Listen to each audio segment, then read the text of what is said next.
Are y'all serious? Y'all can't be serious. It's really that many of y'all that believe Mikey Garcia is gonna defeat Errol Spence?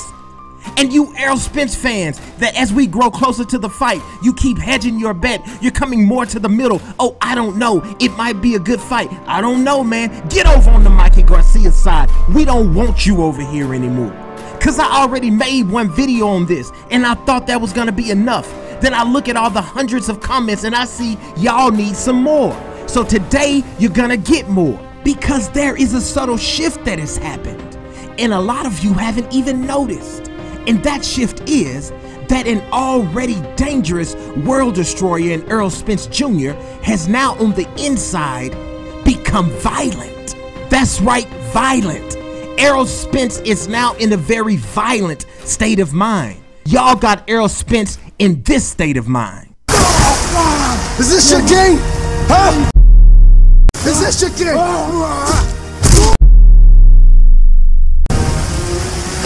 Nah, I'm your king.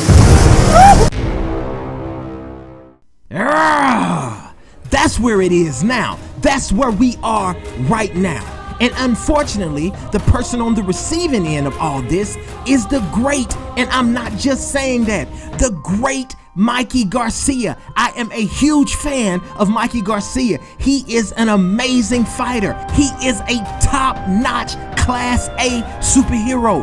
But how many times do I have to tell you guys, even great heroes get taken out by world destroyers? And that's what Spence is. In our last video on this titled, Errol Spence will lay a Thanos-style beatdown on Mikey Garcia. If you haven't seen it after this video, go back and check that one out too.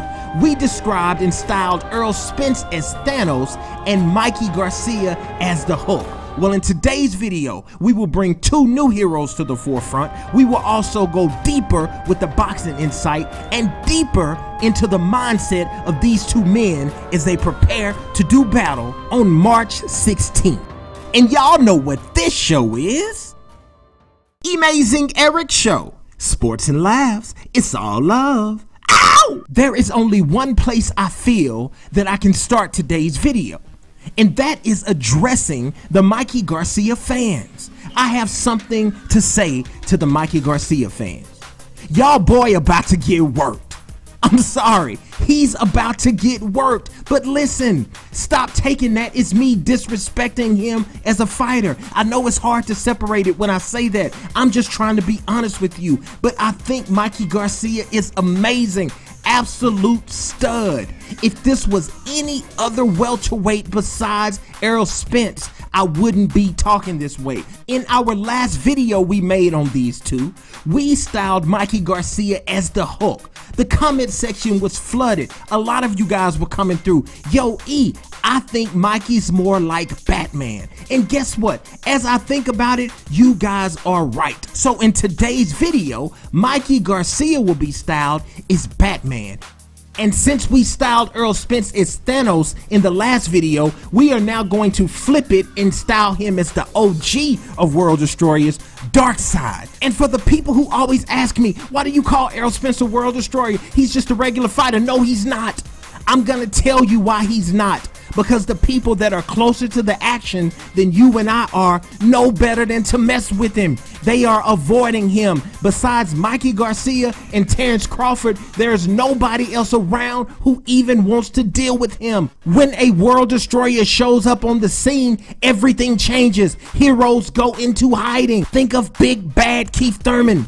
Y'all remember he was Aquaman, the strong new Aquaman. This was Keith Thurman. Look at him, fighting off waves, doing big things. Then Darkseid shows up. Errol Spence shows up on the scene, and Keith Thurman goes through two changes. The first thing he did is went from this great, strong Aquaman to this pitiful, flopping, horrible Aquaman. Look at this old, pitiful, dolphin-riding Aquaman. And Errol didn't stop. Darkseid kept pursuing him, even though he turned to this flippity-floppity, horrible Aquaman. Darkseid kept pursuing him, and he went through another change. He then changed to a folk-singing, flute-playing, hippie, guitar-playing country singer. He's no longer Aquaman. He is now Willie Nelson.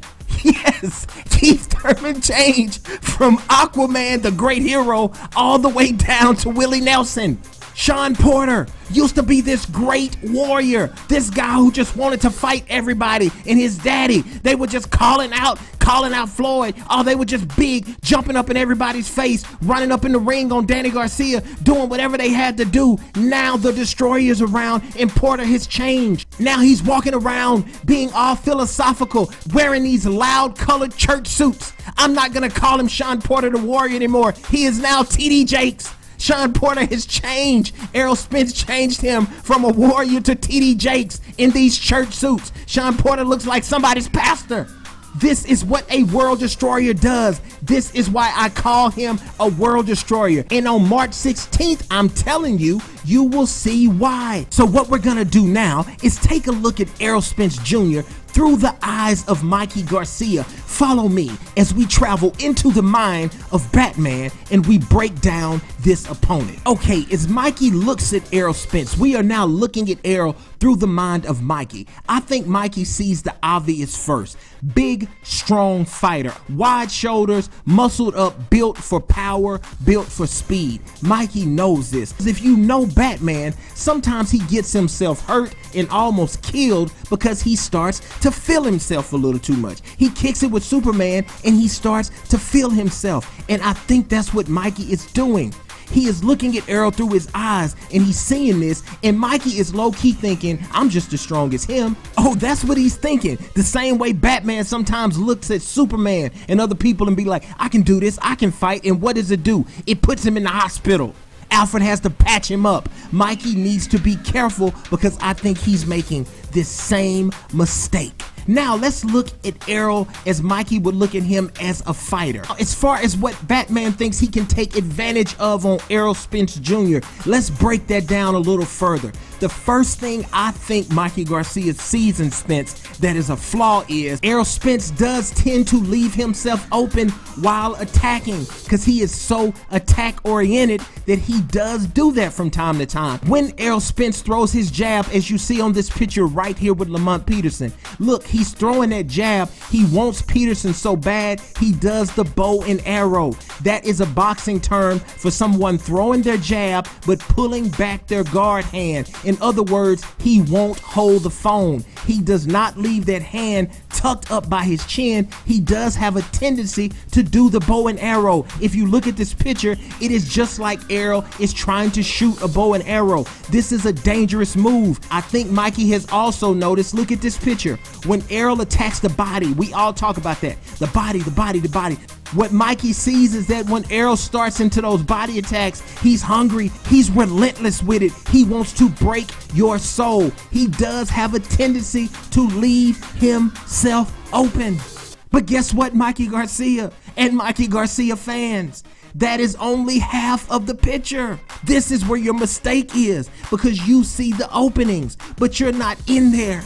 You're not Kell Brook yet. You will be soon. You're not Lamont Peterson yet. You're not this guy yet. You haven't been under that pressure, that relentless heat. You don't understand what these men are feeling. Let's look at this man now. Look at his face. What Mikey can't see on this picture is the mat, the ring. Because if Mikey could see the ring, if I could see the ring, if you could see the ring, you would know that things have been falling out of this man's face, his head, and everything, and they have landed down on the mat. He doesn't understand, but he soon will. You're not thinking about taking advantage when you're under the gun like that. It's too much. As Errol punches you in the head, things get jarred loose. I told you juice runs out of your ears. When he hits you in the body, you lean over. Look at Kell leaning over. When you lean over, chunks of wax fall out of your ear and hit the ground. I got real close to the ring after an Errol Spence fight. Yes, I snuck into the fight and I took some pictures for you, and I'm gonna show you right now. People on the outside think people are throwing candy in. That's not candy. Those are chunks of wax falling out of Errol Spence's opponent's ear. That is meat from the inside of Lamont's head. Ear canal meat. So trust me, Mikey. Trust me, Batman. You are not gonna be thinking about all these openings as chunks of wax with ear canal meat fall out and hit the floor during the fight. These openings look good from the outside, but once you were in there with the Destroyer, you don't see them like that. Lamont Peterson is a brilliant boxer. You all know that. He thought he saw something. When he got in there, it wasn't what he thought it was. Is that me saying that Mikey won't have any success? No, I'm not saying that. I'm telling you guys, I think this could be a competitive fight over the first half of the fight. But the problem is when you start to hit a World Destroyer, when you start to bang on them, it makes them mad. They get angry. So when Mikey starts to hit Darkseid, Darkseid is gonna do this. Man, I thought they said this fool was Batman. Amazing Eric calls me Batman, but I style myself as the Green Lantern. Ah! Nick, is you crazy? Beat that fool down. Man down, fool. Get man down. Man, they beating that dude Mikey up, man. Where Robert at? This is what happens. That is just a taste of what happens. All jokes aside, as you fight them, it's like you make them mad and they come back at you even harder and they eventually take your soul. That's what they do. Now let me close with this. I like to give you guys something to close on, something to think about. At the beginning of the video, I told you things have changed and they've gotten more violent, and I think that's worse for Mikey. In the PBC face-to-face, Errol Spence told Mikey Garcia, he actually told all of us by saying this, that he's reading everything, he's listening to every interview, and he's watching every video. He is like an evil Santa Claus. He's making a list and checking it twice. And as I looked at Errol Spence, I saw a different side of him. Errol wants to hurt Mikey Garcia. He wants to hurt everybody, but Mikey's confidence and looking at him in the face and the things that Mikey has been saying with Ellie Segback, it has made Errol want to really hurt him. I think this fight will be one of the most violent Errol Spence fights we have ever seen. And as long as Mikey can hold up, it's going to be great. There is going to be some back and forth action, but I'm telling you, when Mikey's ribs start shifting, when the guts start to move, when he starts to pass gas in the ring, when he starts to maybe pass other things, when chunks of wax start falling out of his ear, he will see that he is on a different level with a World Destroyer. I can't wait for March 16th. Best of luck to both men. And as I tell you guys in the comment section, if Mikey pulls this off, I promise you, I will be here to give him full props. I won't go hide. But do me a favor, Mikey Garcia fans. If Errol beats him down, don't you go hide either. Come back to the comment section, holla at your boy. Until the next one, it's your man, Amazing Eric. Peace.